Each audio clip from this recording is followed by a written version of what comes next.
Cincinnati, Cincinnati, WKRP.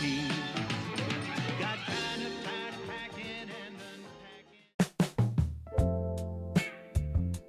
unpacking. Before the fictional station ever signed on, Cincinnati was already in the opening shot.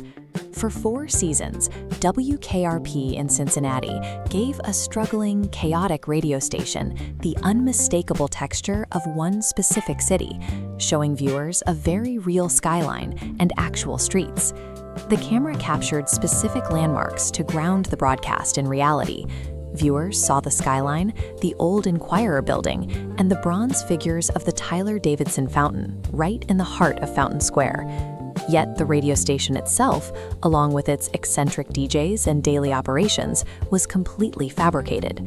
Series creator Hugh Wilson hadn't even visited Cincinnati before developing the series for CBS. If the creator had no ties to the area and the station existed only on paper, how did the show manage to feel so remarkably authentic to the people who lived there? The creative muse for the show was actually located 400 miles to the south.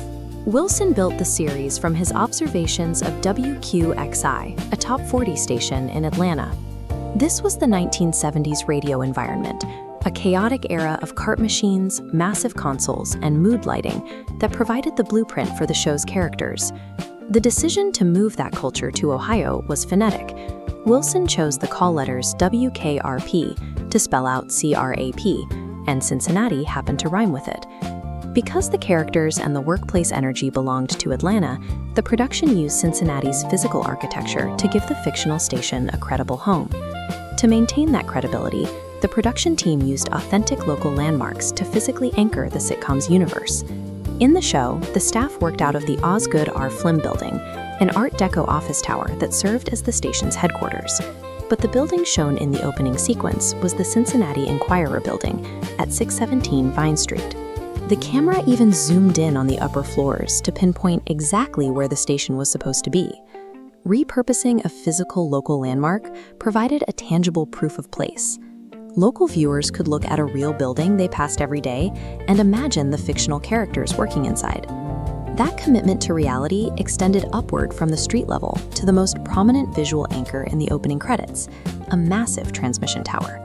The tower rising above the city in the title sequence belonged to WLWT-TV, the local NBC affiliate.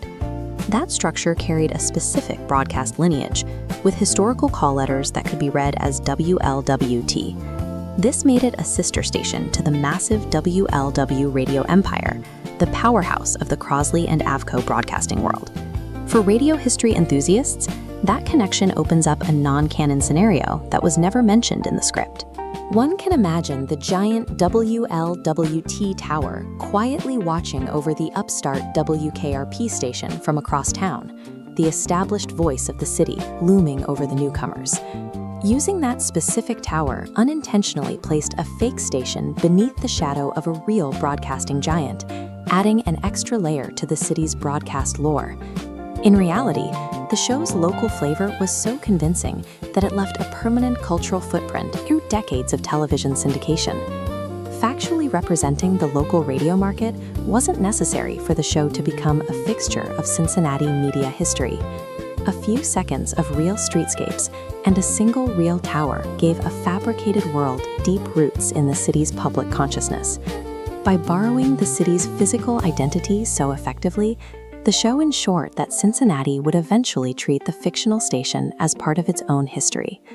In 2026, the connection between the sitcom and the city reached a final conclusion. Grant County broadcasters officially adopted the WKRP call letters for real radio stations serving the Cincinnati, Northern Kentucky, and Dayton areas. While this new iteration isn't in the Enquirer Building or broadcasting from the WLWT Tower, the fundamental link to the region is finally real. It took nearly 50 years for the journey to complete. A made-up station borrowed a city. The city kept the memory alive, and eventually, the fiction became fact. Day in the greater Cincinnati area. They're solid plastic, so don't settle for imitation. But the senator, while insisting he was not intoxicated, could not explain his nudity.